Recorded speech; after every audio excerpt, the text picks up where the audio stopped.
to another spooky, scary story time. We're going to be reading another Edgar Allan Poe story today, but before we get into that, please remember to comment, like, subscribe, and share this video.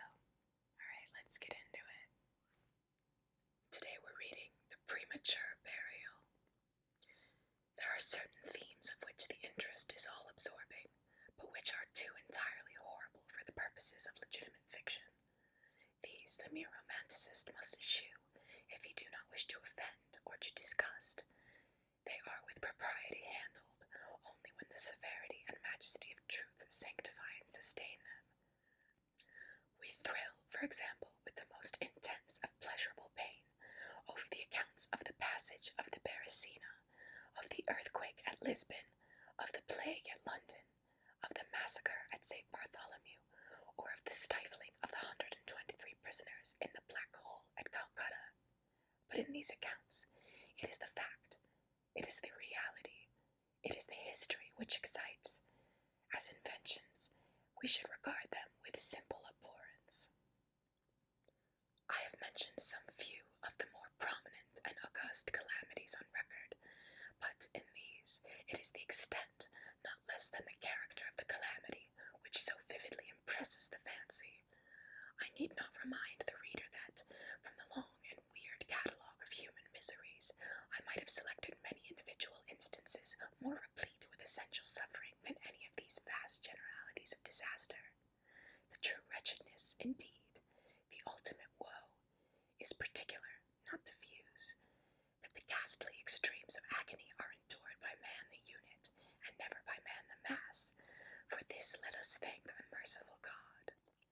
To be buried while alive is, beyond question, the most terrific of these extremes which has ever fallen to the lot of mere morality. That it has frequently, very frequently, so fallen will scarcely be denied by those who think. The boundaries which divide life from death are at best shadowy and vague. Who shall say where the one ends and where the other begins? We know that there are diseases in which occur total cessations of the apparent functions of vitality, and yet in which these cessations are merely suspensions, properly so called. They are only temporary pauses in the incomprehensible mechanism. A certain period elapses, and some unseen mysterious principle again sets in motion the magic pinions and the wizard wheels. The silver cord was not forever loosened, nor the golden ball irreparably broken. But where, meantime, was the soul? Apart, however, from the inevitable conclusion, a priori, that such causes must produce such effects, that the well-known occurrence of such cases of suspended animation must naturally give rise, now and then, to premature interments. Apart from this consideration, we have the direct testimony of medical and ordinary experience to prove that a vast number of such interments have actually taken place. I might refer at once, if necessary, to 100 well-authenticated instances, one of very remarkable character, and of which the circumstances may be fresh in the memory of some of my readers, occurred, not very long ago, in the neighboring city of Baltimore, where it occasioned a painful, intense, and widely extended excitement. The wife of one of the most respectable citizens, a lawyer of eminence and a member of Congress, was seized with a sudden and unaccountable illness, which completely baffled the skill of her physicians. After much suffering she died, or was supposed to die. No one suspected, indeed, or had reason to suspect, that she was not actually dead. She presented all the ordinary appearances of death. The face assumed the usual pinched and sunken outline. The lips were of the usual marble pallor. The eyes were lustreless. There was no warmth. Pulsation had ceased. For 3 days the body was preserved unburied, during which it had acquired a stone rigidity.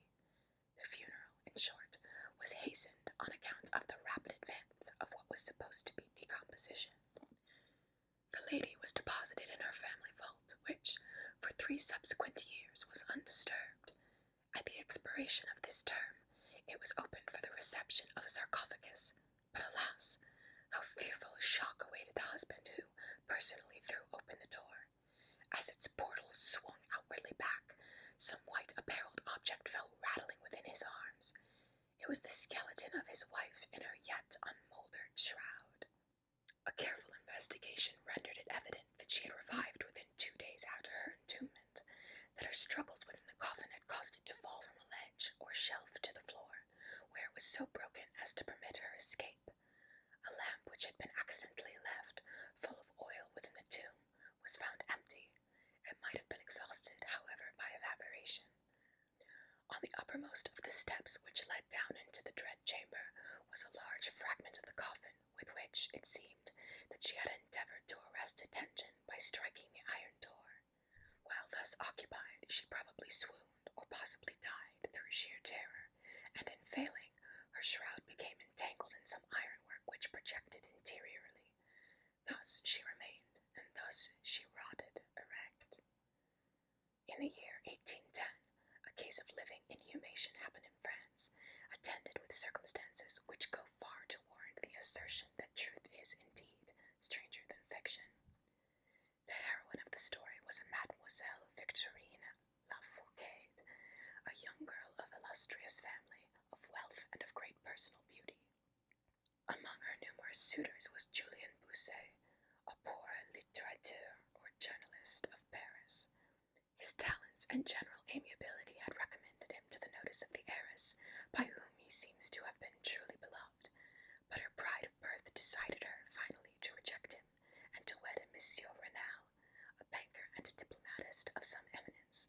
After marriage, however, this gentleman neglected, and perhaps even more positively ill-treated her. Having passed with him some wretched years, she died. At least her condition so closely resembled death as to deceive everyone who saw her.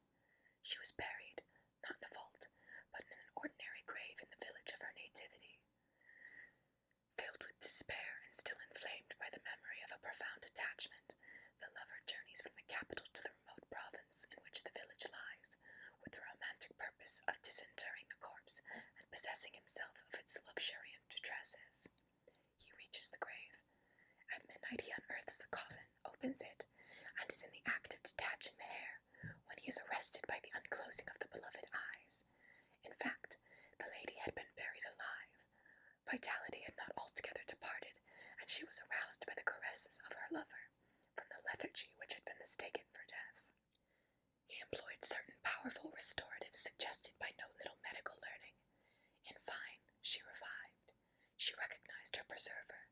She remained with him until, by slow degrees, she fully recovered her original health. Her woman's heart was not adamant, and this last lesson of love sufficed to soften it. She bestowed it upon Bousset. She returned no more to her husband, but, concealing from him her resurrection, fled with her lover to America. 20 years afterwards, the two returned to France, in the persuasion that time had so greatly altered the lady's appearance that her friends would be unable to recognize her. They were mistaken, however, for at the first meeting, Monsieur Renal did actually recognize and make claim to his wife. This claim she resisted, and a judicial tribunal sustained her in her resistance, deciding that the peculiar circumstances, with the long lapse of years, had extinguished, not only equitably, but legally, the authority of her husband. The Chirurgical Journal of Leipzig, a periodical of high authority and merit, which some American bookseller would do well to translate and republish, records, in a late number, a very distressing event of the character in question. An officer of artillery, a man of gigantic stature and of robust health, being thrown from an unmanageable horse, received a very severe contusion upon the head, which rendered him insensible at once. The skull was slightly fractured, but no immediate danger was apprehended. Trepanning was accomplished successfully. He was bled, and many other of the ordinary means of relief were adopted. Gradually, however, he fell into a more and more hopeless state of stupor, and finally it was thought that he died. The weather was warm, and he was buried, with indecent haste, in one of the public cemeteries. His funeral took place on Thursday. On the Sunday following, the grounds of the cemetery were, as usual, much thronged with visitors, and about noon an intense excitement was created by the declaration of a peasant that, while sitting upon the grave of the officer, he had distinctly felt a commotion of the earth, as if occasioned by someone struggling beneath. At first little attention was paid to the man's asseveration, but his evident terror, and and the dogged obstinacy with which he persisted in his story had, at length, their natural effect upon the crowd. Spades were hurriedly procured, and the grave, which was shamefully shallow, was, in a few minutes, so far thrown open that the head of its occupant appeared. He was then seemingly dead, but he sat nearly erect within his coffin, the lid of which, in his furious struggles, he had partially uplifted. He was forthwith conveyed to the nearest hospital, and there pronounced to be still living, although in an asphytic condition. After some hours he revived, recognized individuals of his acquaintance, and in broken sentences spoke of his agonies in the grave. From what he related, it was clear that he must have been conscious of life for more than an hour, well inhumed, before lapsing into insensibility. The grave was carelessly and loosely filled with an exceedingly porous soil, and thus some air was necessarily admitted. He heard the footsteps of the crowd overhead, and endeavored to make himself heard in turn. It was the tumult within the grounds of the cemetery, he said, which appeared to awaken him from a deep sleep. But no sooner was he awake than he became fully aware of the awful horrors of his position. This patient, it is recorded, was doing well, and seemed to be in a fair way of ultimate recovery, but fell a victim to the quackeries of medical experiment. The galvanic battery was applied, and he suddenly expired in one of those ecstatic paroxysms which, occasionally, it superinduces. The mention of the galvanic battery, nevertheless, recalls to my memory a well-known and very extraordinary case in point, where its action proved the means of restoring to animation a young attorney of London, who had been interred for 2 days. This occurred in 1831, and created, at the time, a very profound sensation wherever it was made the subject of converse. The patient, Mr. Edward Stapleton, had died apparently of typhus fever, accompanied with some anomalous symptoms which had excited the curiosity of his medical attendants. Upon his seeming decease, his friends were requested to sanction a post-mortem examination, but declined to permit it. As often happens when such refusals are made, the practitioners resolved to disinter the body and dissect it at leisure in private. Arrangements were easily effected with some of the numerous corpses of the body snatchers with which London abounds, and upon the 3rd night after the funeral, the supposed corpse was unearthed from a grave 8 feet deep, and deposited in the opening chamber of one of the private hospitals. An incision of some extent had been actually made in the abdomen, when the fresh and undecayed appearance of the subject suggested an application of the battery. One experiment succeeded another, and the customary effects supervened, with nothing to characterize them in any respect, except, upon 1 or 2 occasions, a more than ordinary degree of lifelikeness in the convulsive action. It grew late. The day was about to dawn, and it was thought expedient, at length, to proceed at once to the dissection. A student, however, was especially desirous of testing a theory of his own, and insisted upon applying the battery to one of the pectoral muscles. A rough gash was made, and a wire hastily brought in contact, when the patient, with a hurried but quite unconvulsive movement, arose from the table, stepped into the middle of the floor, gazed about him uneasily for a few seconds, and then spoke. What he said was unintelligible, but the words were unuttered. The syllabification was distinct. Having spoken, he fell heavily to the floor. For some moments all were paralyzed with awe, but the urgency of the case soon restored them their presence of mind. It was seen that Mr. Stapleton was alive, although in a swoon. Upon exhibition of ether he revived, and was rapidly restored to health and to the society of his friends, from whom, however, all knowledge of his resuscitation was withheld, until a relapse was no longer to be apprehended. Their wonder, their rapturous astonishment, may be conceived. The most thrilling peculiarity of this incident, nevertheless, is involved in what Mr. S. himself asserts. He declares that at no period was he altogether insensible, that, dully and confusedly, he was aware of everything which happened to him, from the moment in which he was pronounced dead by his physicians, to that in which he fell swooning to the floor of the hospital. I am alive, were the uncomprehended words which, upon recognizing the locality of the dissecting room, he had endeavored in his extremity to utter. It were an easy matter to multiply such histories as these, but I forbear, for indeed we have no need of such to establish the fact that premature interments occur. When we reflect how very rarely, from the nature of the case, we have it in our power to detect them, we must admit that they may frequently occur without our cognizance. Scarcely, in truth, is a graveyard ever encroached upon, for any purpose, to any great extent, that skeletons are not found in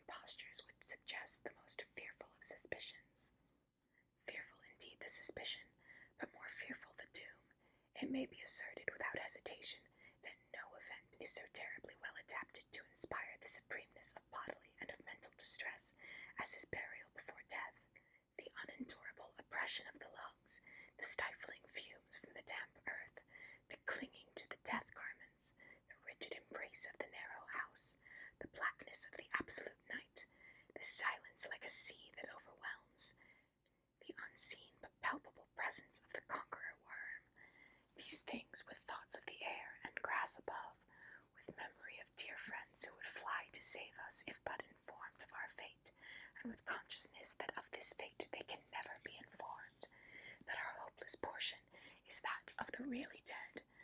These considerations, I say, carry into the heart, which still palpitates, a degree of appalling and intolerable horror from which the most daring imagination must recoil.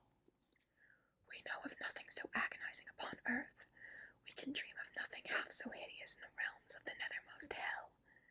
And thus all narratives upon this topic have an interest profound, an interest, nevertheless, which, through the scared awe of the topic itself, very properly and very peculiarly demands upon our conviction the truth of the matter narrated. What I have now to tell is of my own actual knowledge, of my own positive and personal experience. For several years I had been subject to attacks of the singular disorder which physicians have agreed to term catalepsy, in default of a more definitive title.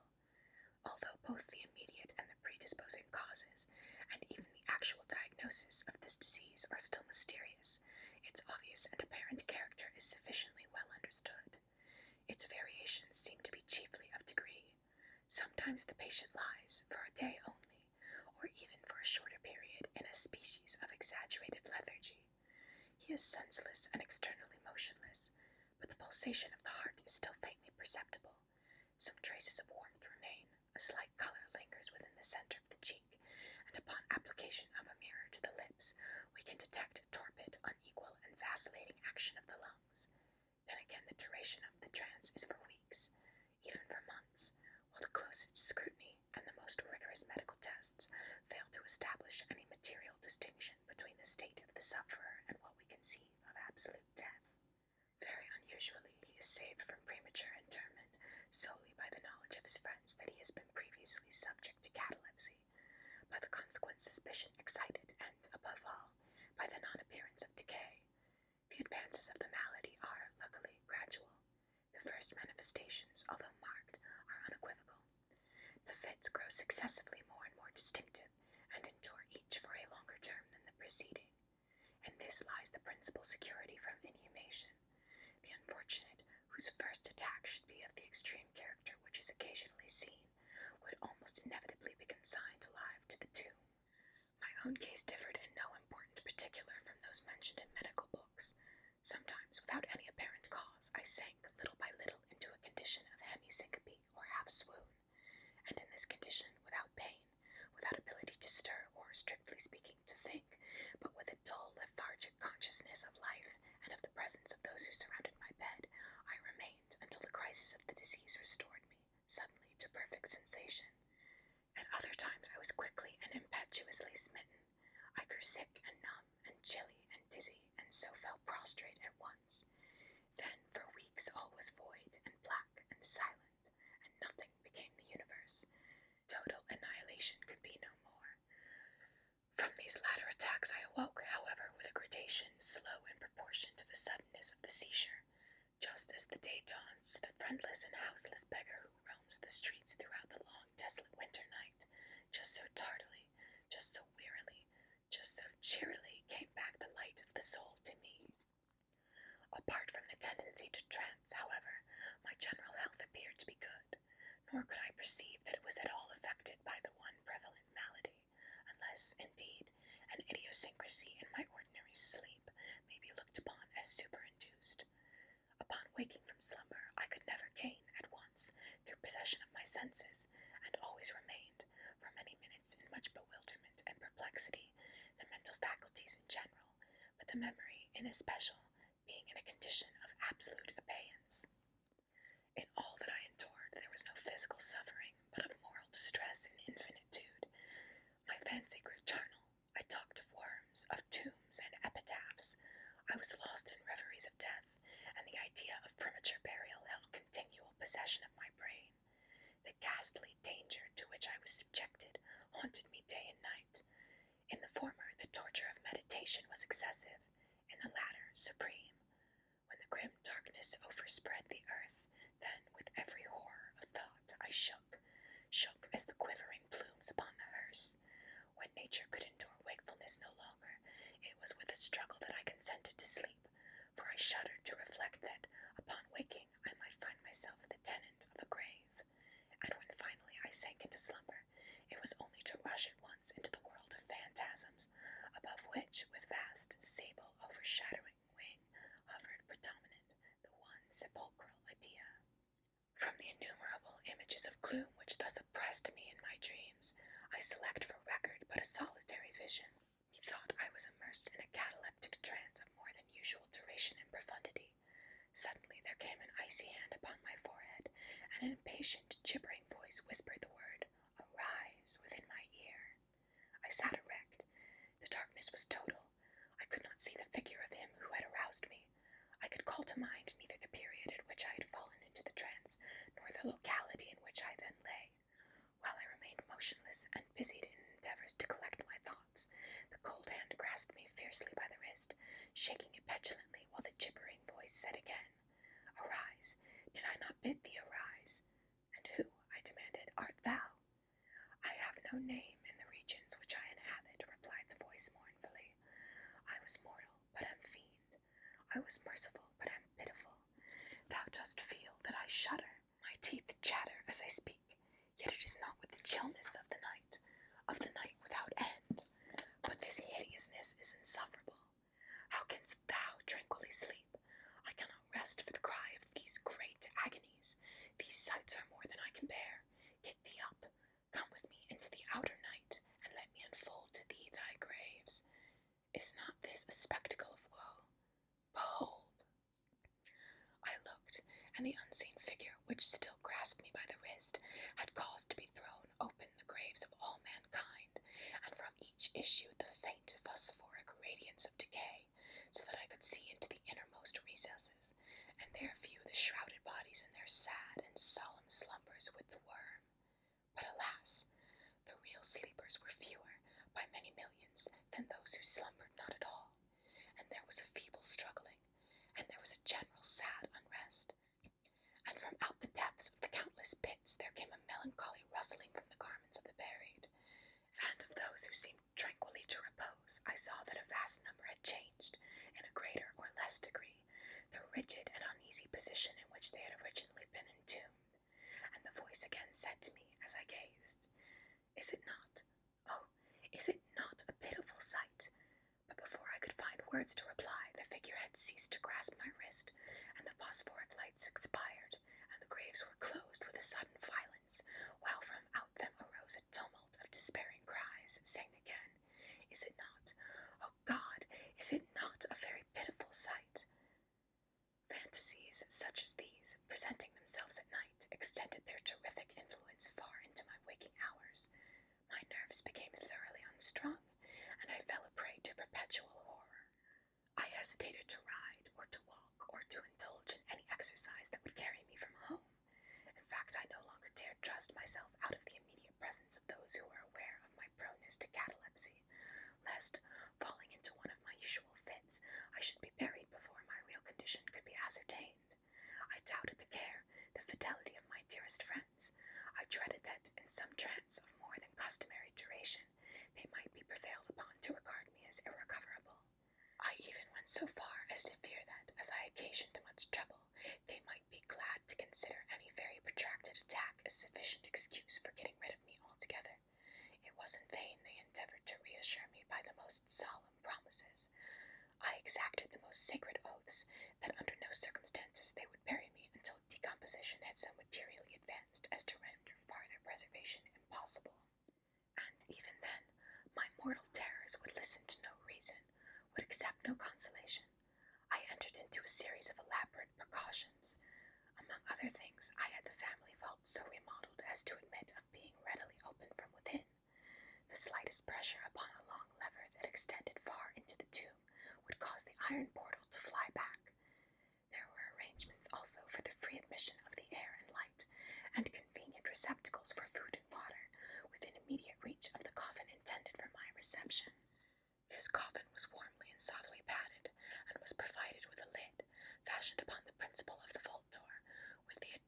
springs so contrived that the feeblest movement of the body would be sufficient to set it at liberty. Besides all this, there was suspended from the roof of the tomb a large bell, the rope of which it was designed should extend through a hole in the coffin, and so be fastened to one of the hands of the corpse. But alas, what avails the vigilance against the destiny of man? Not even those well-contrived securities sufficed to save from the uttermost agonies of living inhumation a wretch to these agonies foredoomed. There arrived an epoch, as often before there had arrived, in which I found myself emerging from total unconsciousness into the first feeble and indefinite senses of existence. Slowly, with a tortoise gradation, approached the faint grey dawn of the physical day, a torpid uneasiness, an apathetic endurance of dull pain, no care, no hope, no effort. Then, after a long interval, a ringing in the ears. Then, after a lapse still longer, a prickling or tingling sensation in the extremities. Then a seemingly eternal period of pleasurable quiescence, during which the awakening feelings are struggling into thought. Then a brief resinking into nonentity. Then a sudden recovery. At length the slight quivering of an eyelid, and immediately thereupon an electric shock of a terror, deadly and infinite, which sends the blood in torrents from the temples to the heart. And now the first positive effort to think, and now the first endeavour to remember, and now the memory has so far regained its dominion that, in some measure, I am cognizant of my state. I feel that I am not awakening from ordinary sleep. I recollect that I have been subject to catalepsy, and now, at last, as if by the rush of an ocean, my shuddering spirit is overwhelmed by the one grim danger, by the one spectral and ever-present idea. For some minutes after this fancy possessed me, I remained without motion. And why? I could not summon courage to move. I dared not make the effort which was to satisfy me of my fate, and yet there was something at my heart which whispered to me, it was sure. Despair, such as no other species of wretchedness ever calls into being, despair alone urged me, after long irresolution, to uplift the heavy lids of my eyes. I uplifted them. It was dark, all dark. I knew that I had now fully recovered the use of my visual faculties, and yet it was dark, all dark, the intense and utter raylessness of the night that endureth for evermore. I endeavoured to shriek, and my lips and my parched tongue moved convulsively together in the attempt, but no voice issued from the cavernous lungs, which, oppressed as if by the weight of some incumbent mountain, gasped and palpitated with the heart at every elaborate and struggling inspiration. The movement of the jaws in this effort to cry aloud showed me that they were bound up, as is usual with the dead. I felt, too, that I lay upon some hard substance, and by something similar my sides were also closely compressed. So far I had not ventured to stir any of my limbs, but now I violently threw up my arms, which had been lying at length, with the wrists crossed. They struck a solid wooden substance which extended above my person at an elevation of not more than 6 inches from my face. I could no longer doubt that I reposed within a coffin at last. And now, amid all my infinite miseries, came sweetly the cherub hope, for I thought of my precautions. I writhed and made spasmodic exertions to force open the lid. It would not move. I felt my wrists for the bell rope. It was not to be found, and now the comforter fled forever, and a still sterner despair reigned triumphant, for I could not help perceiving the absence of the paddings which I had so carefully prepared. And then, too, there came suddenly to my nostrils the strong, peculiar odor of moist earth. The conclusion was irresistible. I was not within the vault. I had fallen into a trance while absent from home, while among strangers, when or how I could not remember, and it was they who had buried me as a dog, nailed up in some common coffin, and thrust deep, deep, and forever into some ordinary and nameless grave. As this awful conviction forced itself thus into the innermost chambers of my soul, I once again struggled to cry aloud, and in this second endeavour I succeeded. A long, wild, and continuous shriek or yell of agony resounded through the realms of the subterranean night. "Hello, hello there," said a gruff voice in reply. "What the devil's the matter now?" said a second. "Get out of that," said a third. "What do you mean by yowling in that air kind of style, like a cattymount?" said a fourth.